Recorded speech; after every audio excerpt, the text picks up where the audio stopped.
Assalamualaikum warahmatullahi wabarakatuh.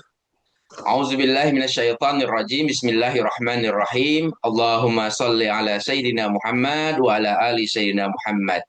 Puji syukur kehadirat Allah Subhanahu wa taala dan sholawat serta salam selalu tercurah kepada Ar-Rasul sallallahu alaihi wa alihi wasallam.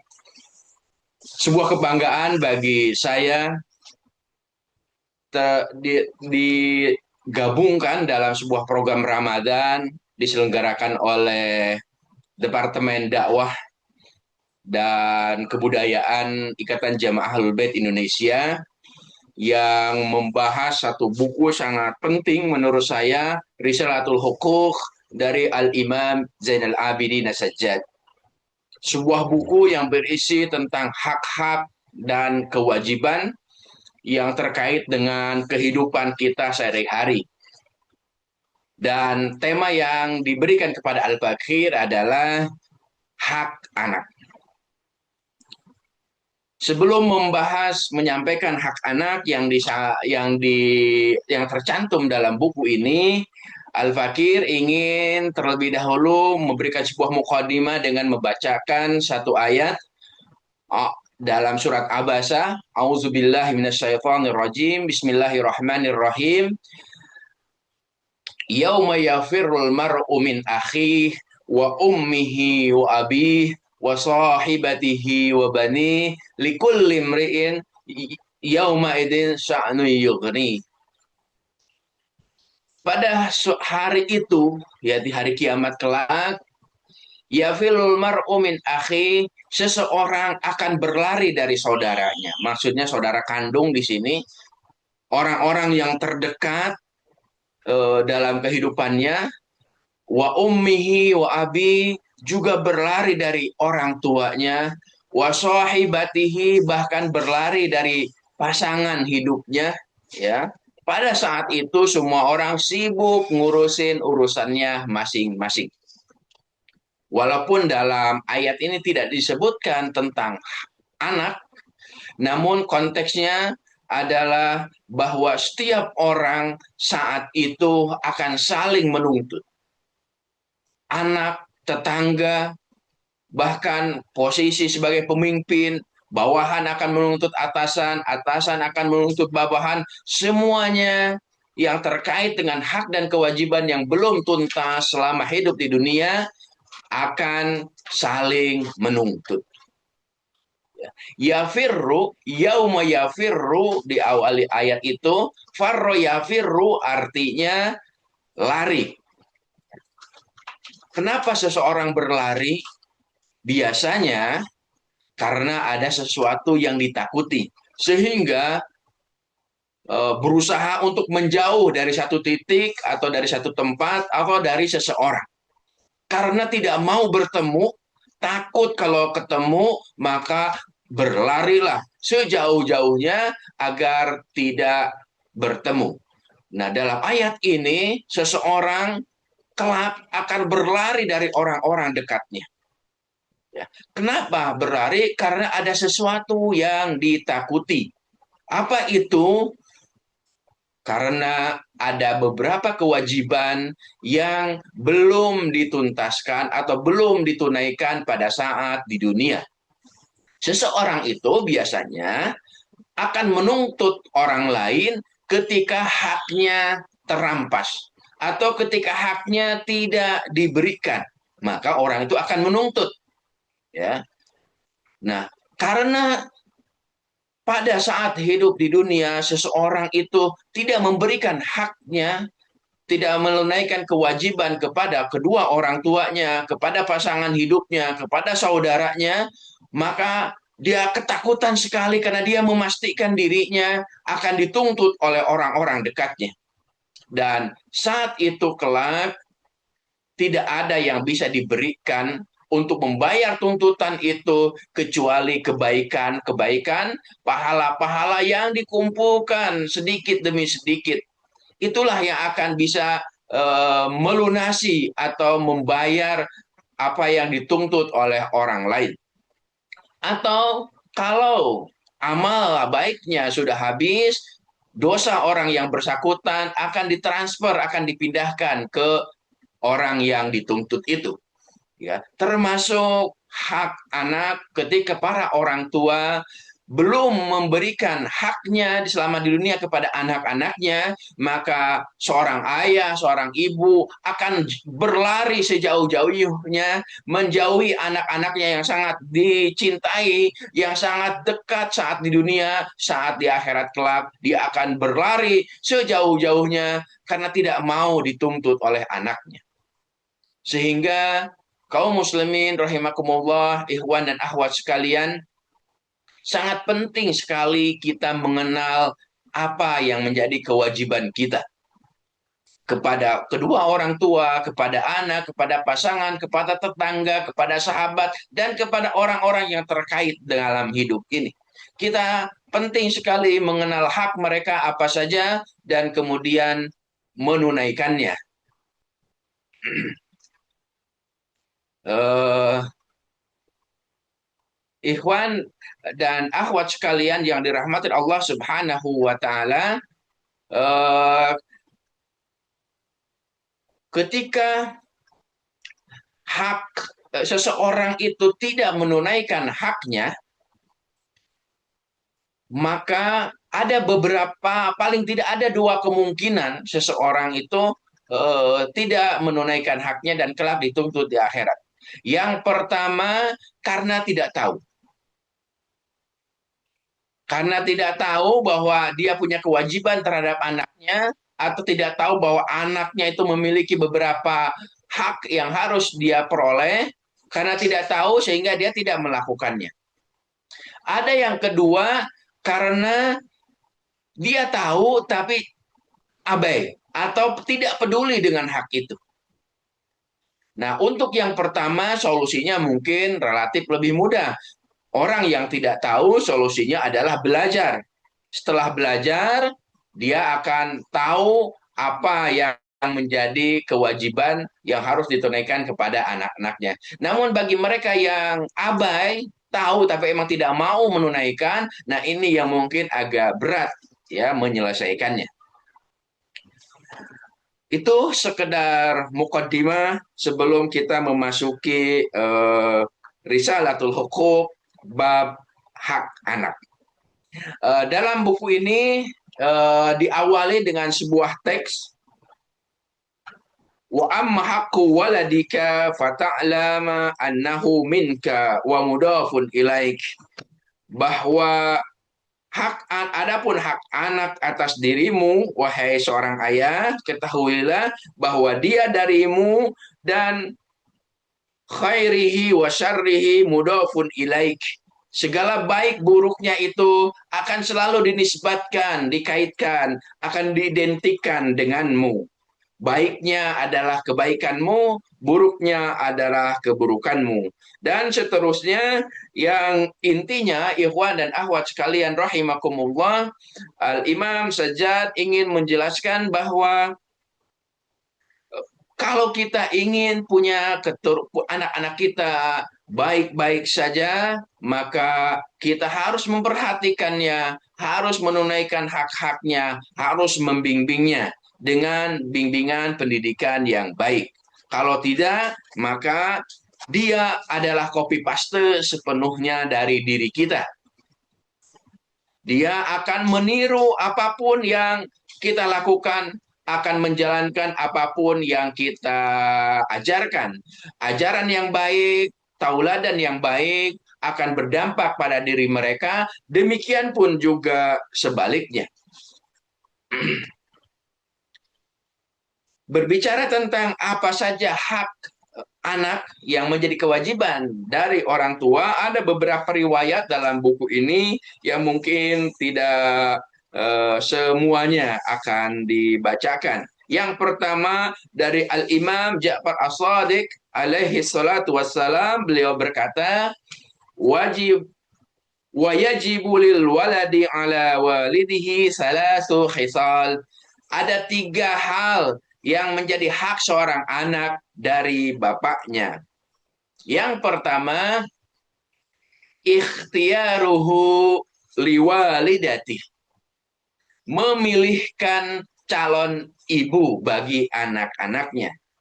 Wa tahsinu ismih, dan menamainya dengan nama yang baik. Dan yang ketiga, wal mubalaghatu fi ta'dzibih, dan maksimal berusaha memberikan pendidikan yang terbaik. Yang pertama, ikhtiyaru liwalidatihi. Seseorang harus mencarikan calon ibu yang baik bagi anak-anaknya. Nah, ini berdasarkan riwayat ini kita bisa memilah terlebih dahulu ketika berbicara tentang hak anak. Ada hak anak yang harus dia peroleh sebelum mereka lahir, yaitu dicarikan sosok ibu yang baik. Dan yang kedua, hak anak ketika mereka sudah lahir. Ya, sudah lahir mungkin nanti bisa dibagi lagi fase anak-anak, fase remaja, fase dewasa. Nah, yang pertama, kenapa harus dicarikan calon ibu? Ya, tentu bagi laki-laki, bagi akhwat, tentu dia juga harus mencarikan calon bapak yang terbaik bagi anak-anaknya kelak, karena Rasul Shallallahu Alaihi Wasallam mengatakan bahwa madrasah ula, bahwa ibu itu adalah sekolah pertama bagi anak-anaknya, dan banyak hal fisik maupun psikis yang akan diwariskan oleh seorang ibu dan bapak kepada anak-anaknya. Genetik itu sangat besar sekali pengaruhnya, kecerdasan, eh, dan bahkan hal-hal yang fisik termasuk jenis-jenis penyakit tertentu mungkin yang ada pada diri seorang ibu dan juga seorang ayah akan diwariskan kepada anaknya. Karena itu Ar-Rasul memesankan kepada para remaja, orang-orang yang mau menikah, ketika memilih calon pasangannya, hendaklah tunkahul mar'u, seorang perempuan itu dinikahi limaliha wa jamaliha, karena hartanya, karena kecantikannya, karena keturunannya, karena agamanya. Empat hal ini Empat hal ini yang harus diutamakan menurut Ar-Rasul Shallallahu Alaihi Wasallam adalah agamanya. Ya, karena untuk mencari keempat-empatnya secara sempurna mungkin sangat sulit. Ya, paling tidak agama plus cantik, agama plus keturunan yang baik-baik, agama plus orangnya tajir, misalnya kaya. Ya, yang paling penting yang harus ada, yang tidak boleh tidak ada adalah agamanya. Bagaimana kehidupan sosialnya, bagaimana sholat puasanya, dan perilaku beragamanya, apakah dia kategori orang yang taat atau yang tidak. Ini yang utama. Karena dia akan menjadi tauladan bagi anak-anaknya kelak. Itu yang pertama, hak seorang ayah, anak adalah mendapatkan ibu yang baik. Yang kedua, tahsinu ismi, diberi nama yang baik. Ikhwan dan akhwat kaum muslimin rahimakumullah, nama itu sangatlah penting. Selain doa, nama juga identitas seseorang. Ya, kalau ada seseorang bernama Hasan misalnya seperti saya, itu menunjukkan bahwa saya kemungkinan besar seseorang bernama Hasan itu adalah Muslim, misalnya. Atau ada seseorang misalnya namanya Asep, ya, Daeng atau Tanjung atau yang lainnya, ini menunjukkan bahwa nama terkait dengan identik kebangsaan atau latar belakang orang itu. Dan pentingnya nama ini, ikhwan dan akhwat sekalian, ya, ada banyak kasus para artis, orang-orang top yang dulu mungkin berasal dari kampung, ya, berasal dari kampung, namanya mungkin tidak keren, tidak dianggap bagus, maka banyak para artis, orang-orang yang top itu mengganti nama masa kecilnya. Ya, sehingga kalau orang mencari bertanya tentang nama kecilnya mungkin sebagian tidak tahu. Kenapa? Karena dia merasa bahwa nama yang diberikan oleh orang tuanya tidak begitu baik ya atau tidak begitu marketable misalnya ya kalau kepentingannya untuk publikasi.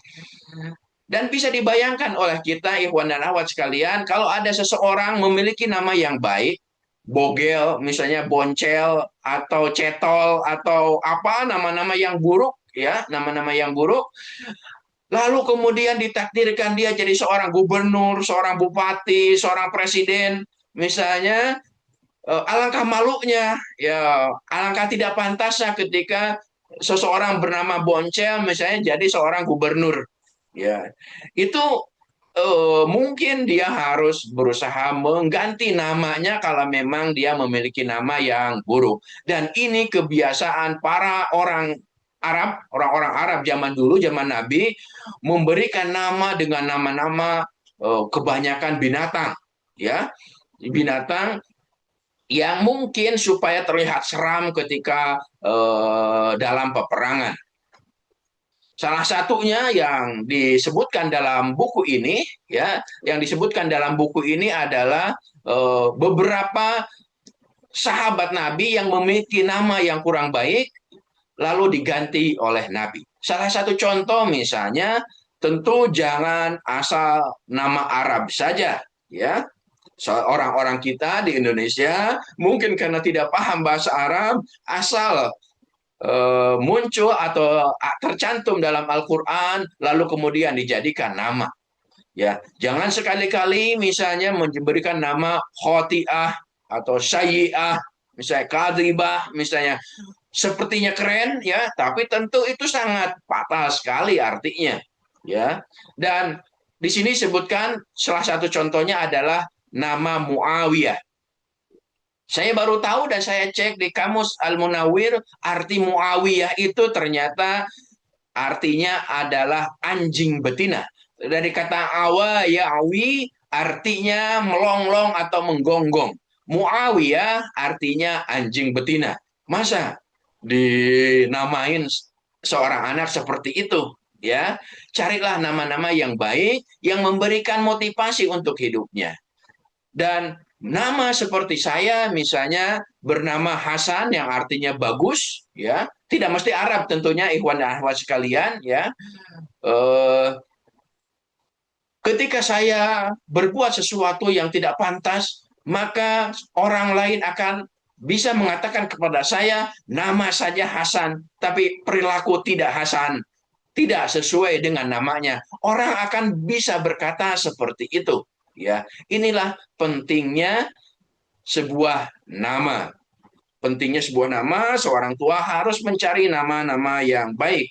Dan menurut Ar-Rasul Shallallahu Alaihi Wasallam, ya, sammu auladakum asma al anbiya, berilah nama-nama anak-anak kalian dengan nama-nama nabi. Wa ahsanul asma Abdullah wa Abdurrahman. Sebaik-baiknya nama adalah Abdullah dan Abdurrahman.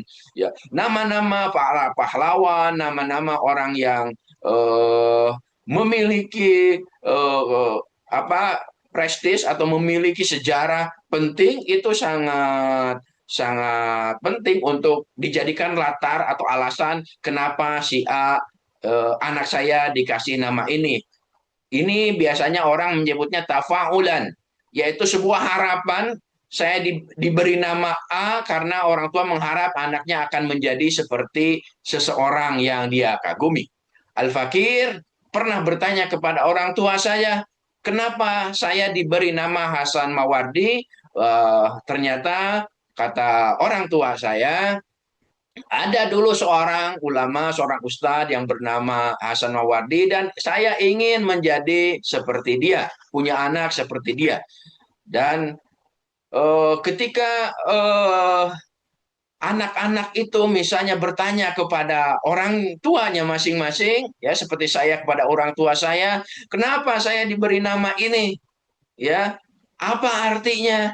Nah, orang tua harus menjelaskan harapannya di balik nama yang diberikan itu.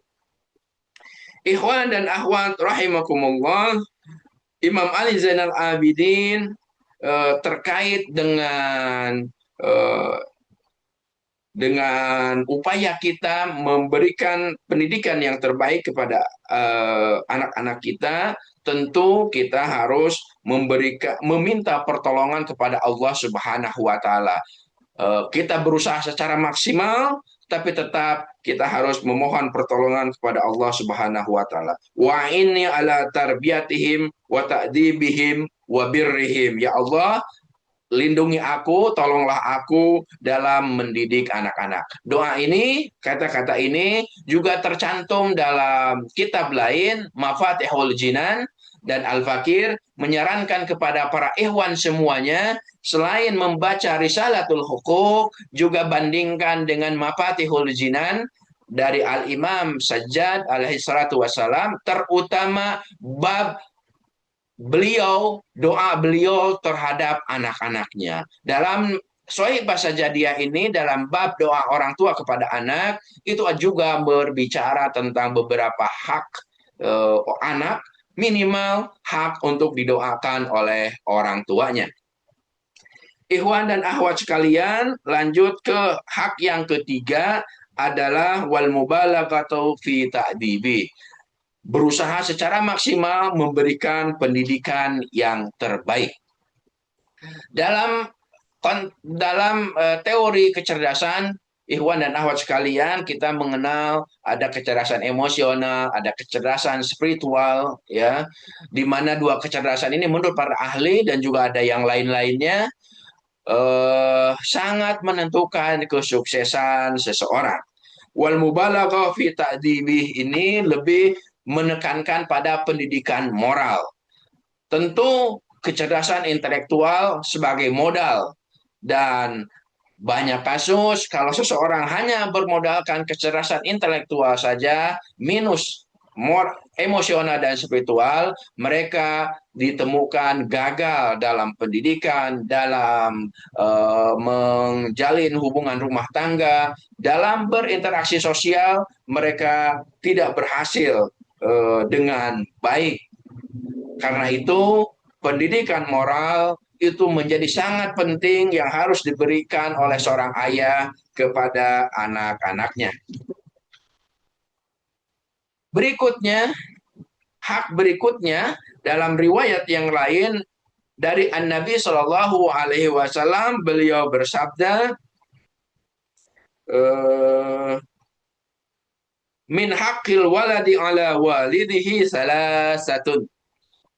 Hak di antara hak seorang anak dari ayahnya ada tiga. Yuhsinu ismahu, hendaknya dia memberikan nama yang baik pada anaknya. Ini sama dengan yang sudah dibahas tadi. Yang kedua, wa yu'allimuhul kitabah, hendaknya seorang ayah mengajarkan baca tulis kepada anak-anaknya. Wa yuzawwijuhu iza balagha, dan hak yang berikutnya adalah seorang ayah, orang tua harus menikahkan anaknya ketika dia sudah berumur dewasa. Tadi, riwayat yang tadi berbicara tiga hak seorang anak. Dalam riwayat ini ditambahkan dua lagi, yaitu mengajarkan baca tulis dan menikahkan. Sehingga dari dua riwayat ini kita bisa melis ada 5 hak seorang anak. Wa yu'allimuhul kitab. Ikhwan dan akhwat sekalian, coba Ikhwan dan akhwat bisa cek berapa persen angka buta huruf di Indonesia. Ya. Di daerah tertentu mungkin setiap provinsi angkanya, persentasenya akan berbeda-beda. Dan ini menjadi PR bersama sebetulnya. Bahkan sekarang banyak kasus anak SMP yang belum bisa baca tulis. Ya, selain sistemik, mungkin ada pihak-pihak terkait, ya pihak sekolah yang mungkin tidak begitu perhatian. Yang pasti orang tuanya yang tidak pernah perhatian atau ngecek sejauh mana skill anak-anaknya, bagaimana mereka belajar, apa yang mereka dapatkan selama di sekolah. Mungkin beberapa orang tuanya abai sehingga sampai umur SMP beberapa orang diketahui tidak atau belum bisa membaca dan menulis. Dan ini tentu sangat aib sekali, ya. Dan itu akan sangat merepotkan bagi anak bersangkutan, ya. Bagaimana bisa ikut tes, ikut mengerjakan tugas-tugas kalau baca tulis aja dia tidak mampu. Sehingga para orang tua harus memastikan sesuai dengan tugas perkembangan setiap anak, ada beberapa tugas perkembangan yang harus diperhatikan. Usia 5 tahun dia harus bisa apa? Orang secara normal, anak secara normal di 5 tahun pertama, di 7 tahun pertama kalau menurut kurikulum Ali bin Abi Thalib, Amiril Mukminin, ya, 7 tahun pertama itu dia harus bisa apa? 7 tahun kedua harus bisa apa? 7 tahun ketiga harus bisa apa? Dan ketika ada beberapa skill yang harusnya dikuasai tapi masih belum maksimal dikuasai, maka orang tua harus segera bergerak sehingga dia tidak ketinggalan atau memiliki beberapa skill dasar yang harus dimiliki dalam hidupnya. Yang kelima tadi wa yuzawwijuhu iza balagha, menikahkan. Ikhwan dan akhwat rahimakumullah, eh, kita jangan sampai meniru perjalanan orang-orang barat atau negara-negara yang disebut maju, yang dari sejak lama mereka berkampanye tentang LGBT, tentang lesbi, tentang emansipasi wanita dan yang lain-lainnya, tentang hidup modern, yang sekarang negara-negara maju itu sedang mengalami dampak yang sangat mengerikan dari kampanye yang mereka lakukan. Angka orang yang mau menikah sangat turun drastis. Banyak orang yang tidak mau menikah, apalagi nanti punya anak. Dampaknya adalah angka kelahiran menjadi sangat minim, dan ini sangat berbahaya sekali untuk sebuah bangsa ketika angka kelahirannya sangat minim. Ya, karena itu Islam mengajarkan bahwa pernikahan itu sangat penting. Sampai Ar-Rasul Shallallahu Alaihi Wasallam mengancam kalau seseorang tidak menikah dan dia tidak punya alasan syar'i, kenapa dia tidak menikah? Apalagi kalau tidak menikahnya karena dia tidak suka dengan sunnah Nabi, maka dia bukan dari umatku. An-nikahu sunnati, faman raghiba an sunnati, falaysa minni. Jadi kalau ada anak yang tidak menikah, hidup melajang, karena emang dia tidak suka dengan pernikahan, ya, maka khawatir dia tidak lagi diakui sebagai umat Ar-Rasul Shallallahu Alaihi Wasallam. Dalam riwayat yang lain yang cukup populer, Ar-Rasul juga memberikan motivasi kepada para remaja dan juga para orang tua yang memiliki anak yang sudah memasuki usia dewasa untuk menikahkan anaknya.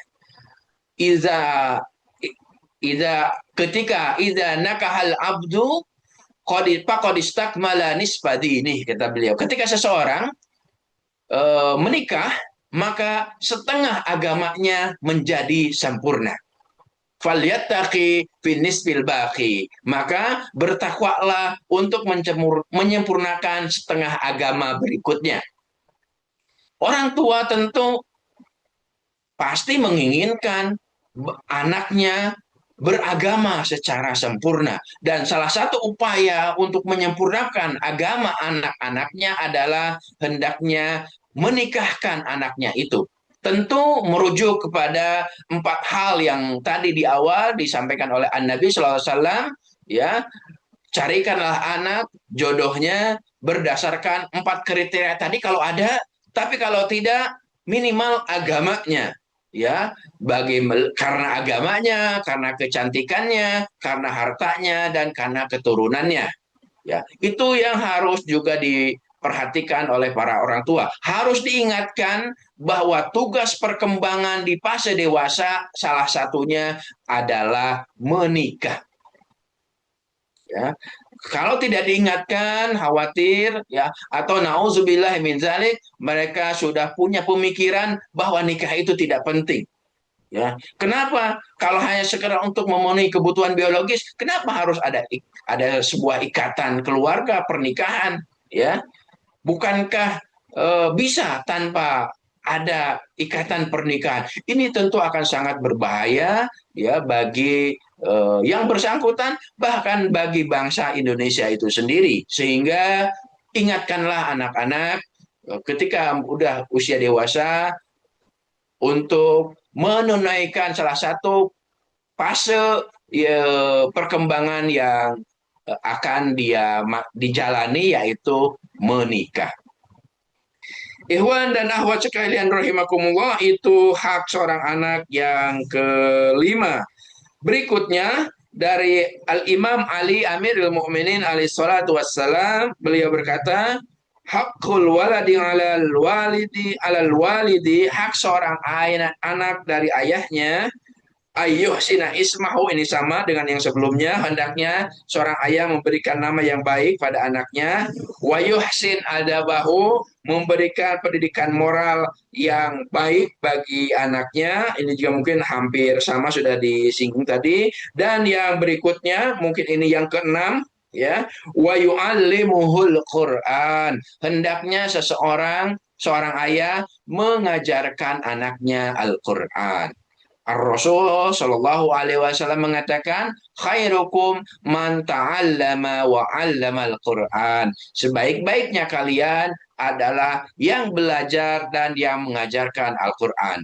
Pada Ramadan, bulan Ramadan adalah momen saya kira sangat penting bagi para orang tua untuk mendekatkan, mengakrabkan anak-anaknya pada Al-Quran dengan berbagai motivasi tentunya, karena agak sulit bagi seorang anak, misalnya kita mengharap seorang anak membaca Al-Quran beberapa juz karena ikhlas mengharapkan pahala dari Allah Subhanahu wa Ta'ala, terutama bagi adik-adik, anak-anak kita yang masih usia SD mungkin ya, tanpa sebuah motivasi dalam bentuk materi atau hadiah, mungkin agak sulit mereka mau terus membaca Al-Quran selama bulan Ramadan. Penting saya kira untuk memberikan motivasi dalam bentuk materi, mungkin akan dikasih hadiah tertentu ketika selesai sekian juz, selesai beberapa kali Al-Quran,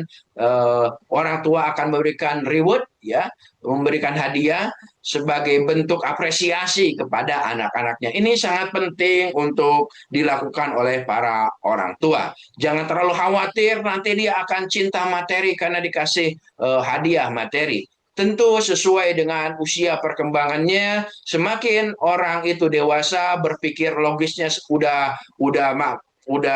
maksimal, maka tentu apresiasi yang dibutuhkan anak-anak dengan orang yang sudah dewasa akan berbeda.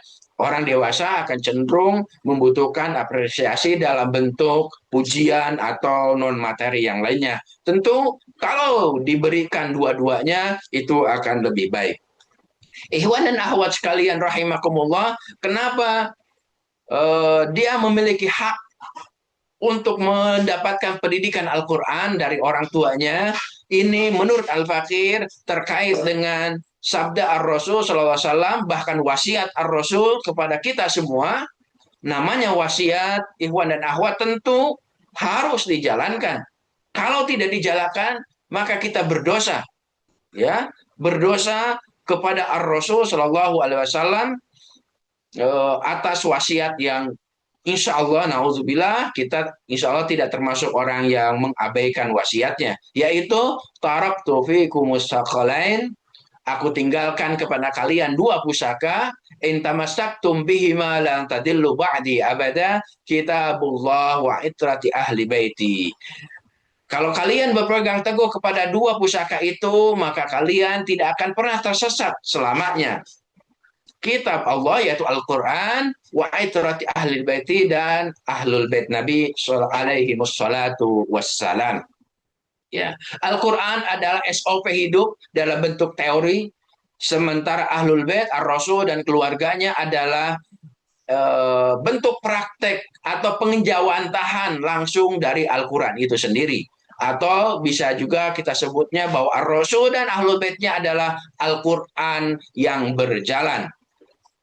Al-Quran yang kita baca adalah teoritis, sementara mereka adalah bentuk aplikasi dari teori-teori itu.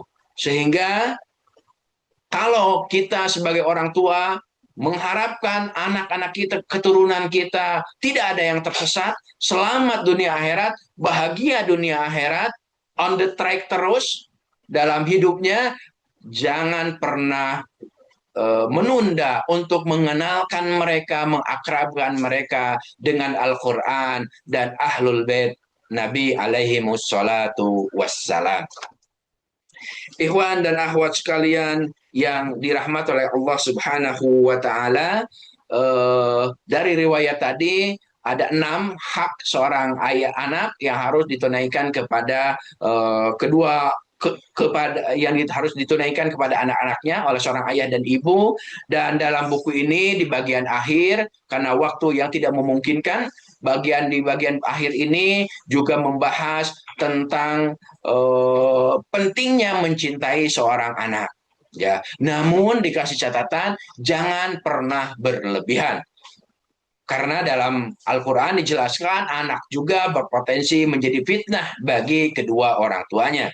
Ya, sebagai standarnya adalah bahwa Ar-Rasul mengatakan la yu'minu ahadukum hatta akuna ahabba ilaih, tidaklah dikatakan beriman seseorang sehingga aku lebih dicintai dari dirinya, dari anaknya, dari orang tuanya, dari pasangannya, wan nasi ajmain, bahkan dari semua orang.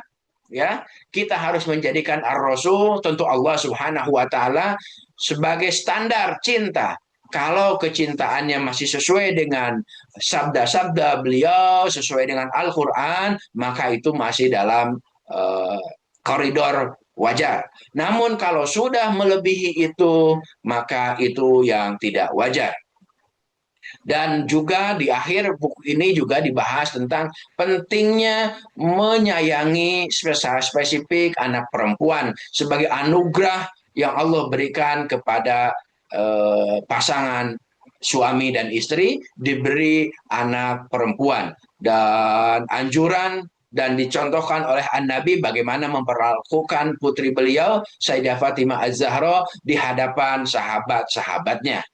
Tentu ikhwan dan akhwat sekalian, kelompok yang mengkritik bagaimana Islam yang tidak begitu menghargai perempuan, ya, kelompok-kelompok emansipasi dan yang lain-lainnya,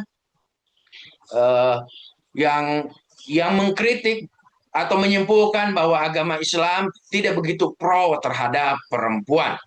Tentu ini kritik yang menurut saya tidak apple to apple. Karena Ar-Rasul saat itu, apa yang dilakukan oleh Islam, apa yang dilakukan oleh Rasulullah kepada kaum perempuan, itu udah melebihi melebihi kebiasaan yang ada saat itu. Udah sangat, kalau bahasa umumnya udah sangat ugal-ugalan lah Nabi, perubahan sosial yang dilakukan oleh Nabi saat itu. Tentu kalau dibandingkan dengan sekarang, ya, yang dilakukan oleh Rasul 14 abad yang lalu kemudian dikritik oleh praktek sekarang, tentu tidak seimbang. Ya, tidak seimbang. Harus membaca konteksnya. Untuk konteks saat itu yang dilakukan oleh Rasul terhadap putrinya, terhadap kaum perempuan, itu sebuah perubahan sosial yang sangat dahsyat, yang mungkin juga tidak banyak dimengerti oleh orang-orang yang ada pada saat itu. Walhamdulillahirabbil alamin. Wallahu afwan minkum wallahul muwafiq ila aqwamit thoriq. Wassalamualaikum warahmatullahi wabarakatuh. Bismillahirrahmanirrahim. Allahumma salli ala sayyidina Muhammadin wa ali sayyidina Muhammad. اللهم ارزقني فيه رحمة الأيتام وإطعام الطعام وإفشاء السلام وصحبة الكرام بطونك يا ملجأ الآملين.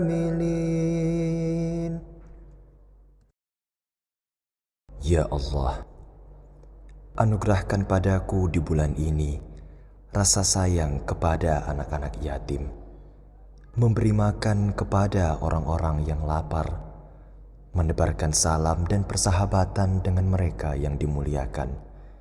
Demi kemurahan-Mu, wahai tumpuan para pengharap.